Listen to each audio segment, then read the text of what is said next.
Welcome back to cricket and sports information. बात करेंगे दूसरे ओडीआई मैच की जो इंग्लैंड के खिलाफ खेला गया। पहला ओडीआई इंडिया ने कॉम्प्रिहेंसिवली जीता था और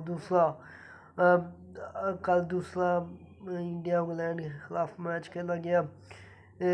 दे choose to bat, England choose to bat. उन्होंने बैटिंग का फैसला पहले बैटिंग की इंग्लैंड ने, और जो उनकी ओपनिंग पार्टनरशिप थी वो बहुत अच्छी थी। बेन डकट एंड फिल शॉर्ट ने पहले ओडीआई में अच्छी तरह नहीं चल सके, लेकिन इस ओडीआई में वो उनकी ओपनिंग बहुत अच्छी थी।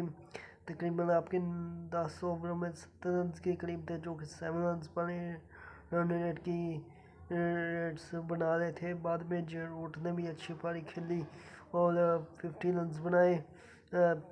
उसके बाद बाकी लोगों ने भी छोटी छोटी कंट्रीब्यूशन दी, ज़्यादा रन नहीं बढ़ा सके, जिसकी वजह से 304 पर ऑल टीम आउट होगी इंग्लैंड की तरफ से।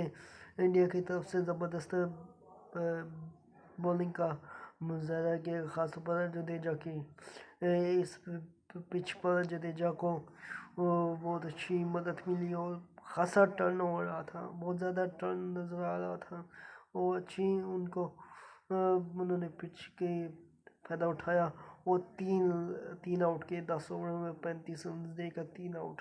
सो ज़बरदस्त बॉलिंग उनकी थी। बाकियों ने भी एक एक विकेट ली और 2 रन आउट हुए इंग्लैंड के। शुभम गिल ने ज़बरदस्त कैच पकड़ा।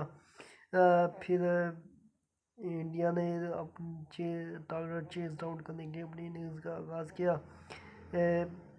48 रन के करीब थे जब वो लाइट्स का इशू आया। ये जो लाइट्स का इशू है, ये हमारे सब कॉन्टिनेंट पे क्यों होता है? हमने कभी नहीं देखा कि ये इशू ऑस्ट्रेलिया और न्यूजीलैंड में हो, लेकिन ये इशू हमारे सब कॉन्टिनेंट में ही होता है, पाकिस्तान इंडिया में। तो इस तरह की प्रॉब्लम ज़्यादातर हमारे यहाँ आती है, जो कि आई थिंक किसी भी मुल्क के लिए कल मैच के दौरान मैच रुक जाए, नेचुरल वजह ना हो, उसके अलावा अगर आपका मैच रुक जाए तो काफ़ी सा फील ऑफ शेम होती है, फील ऑफ शेम होती है। But now we talk about the match. what a innings played by the Rohit Sharma. It's full of captaincy innings because Rohit Sharma played today's natural game. उन्होंने आज अपनी natural game खेली है। when he tries to do defense by force, yeah, he can play defense but by choice but not by force। क्योंकि जब वो by force defence करने जाते हैं चीज़ों को, तो तब they put themselves in a difficult position. But if they play their natural game, they are always in a very comfortable position. रात को भी उन्होंने अपनी नेचुरल गेम खेली और चीज़ों को इजी रखा, जो करते हैं हमेशा वही किया, और अटैकिंग की। और क्या ज़बरदस्त उन्होंने चारों तरफ उन्होंने शॉट्स लगाई हैं। लेग साइड में उनकी हमेशा से पावरफुल वहाँ भी लगाई हैं, ऑफ साइड पे भी लगाई है, मिड विकेट पे भी अच्छा खेला। तो ज़बरदस्त उन्होंने रात को खेला।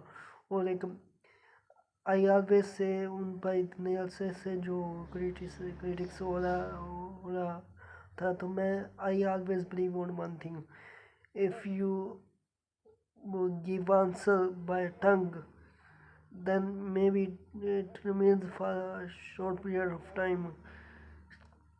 But when you give answer by your bat as a cricketer, it remains in people's mind for a longer period of time. तो अगर आपको जवाब देना है तो always prefer by your performance, और वही उन्होंने दिया। रोहित शर्मा ने जो रात को अपनी परफॉर्मेंस से जवाब दिया वो काफ़ी होगा काफ़ी लोगों के वो जवाब देने के लिए कि he is a giant, no doubt. Yes, form can be up and down, but he is a giant of ODI cricket. He is the fourth highest scorer in a ODI format by Indian पहले पे अगर विराट को सचिन तेंदुलकर 18,000 के, दूसरे पर 11,000 विराट कोहली के, तीसरे सौरव गांगुली और चौथे पे आपके रोहित शर्मा। तो वो फोर्थ हाईएस्ट स्कोलर हैं ओडाई फॉर्मेट में इंडिया के लिए। इसके अलावा उन्होंने रात को 32 सेंचुरीज बनाई। 32वीं सेंचुरी थी उनकी रात की। 132 की स्ट्राइक रेट से 7 छक्के 12 चौके, ज़बरदस्त इनिंग्स उन्होंने खेली है। ओपनिंग सेंचुरी भी उन्होंने 6 से की है। तो 32 से उनकी सेंचुरी थी, जो कि तीसरी हाईएस्ट सेंचुरी बनाने वाले बैट्समैन है। उनके ऊपर सिर्फ सचिन तेंदुलकर जिनके 49 और 50, जो कि आपके विराट कोहली की है 50 सेंचुरी उनकी है। तो तीसरे ज़्यादा सेंचुरी बनाने वाले वो बैट्समैन है। So he is a giant, no doubt about that. He is a super batsman. He is a some kind of player जो कि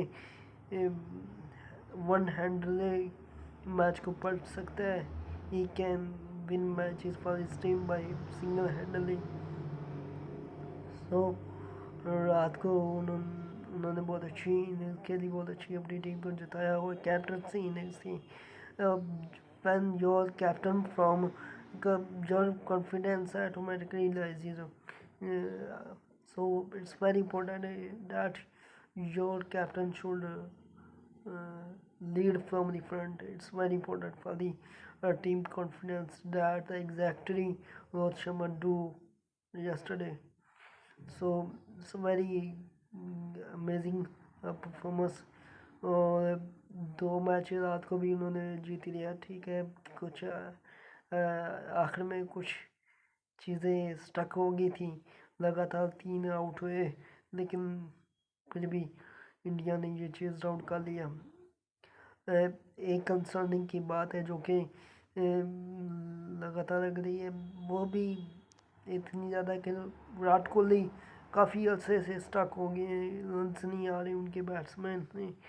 लेकिन फिर भी मैं ये कहता हूँ कि अगर रोहित शर्मा जायंट है तो वो तो जीनियस है क्रिकेट के, खासतौर पर ओडीआई फॉर्मेट में। जितने उनके स्कोर, जितने उनके रिकॉर्ड्स हैं, वो किसी और के नहीं। तो I think there is no better batsman in ODI format than Virat Kohli. लेकिन उनकी जो परफॉर्मेंस है इस वक्त वो काफ़ी थोड़ी सी डाउन है और उसको जल्दी से नहीं आ रहा। सिर्फ एक सेंचुरी आई है, वो भी ऑस्ट्रेलिया में। तो स्कोर करना उनके लिए ज़रूरी है। जैसा कि इंडिया के लिए विराट कोहली के रन्स नहीं आ रहे, सेम पाकिस्तान के लिए बाबर आजम के लिए भी नहीं आ रहे। सो these two good players not in form right now, but we hope that these both will perform for their team.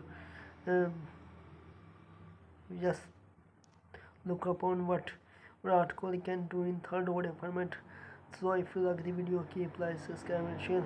आपसे मिलते रहेंगे तीसरे ओडाई में भी मिलेंगे और रिव्यूज़ भी करेंगे और प्री भी बात करेंगे। इसके अलावा भी कुछ अपडेट्स होती है वो भी आपके साथ शेयर करते हैं। तो मिलते हैं आपके साथ। So keep like, subscribe and share, and thank you very much.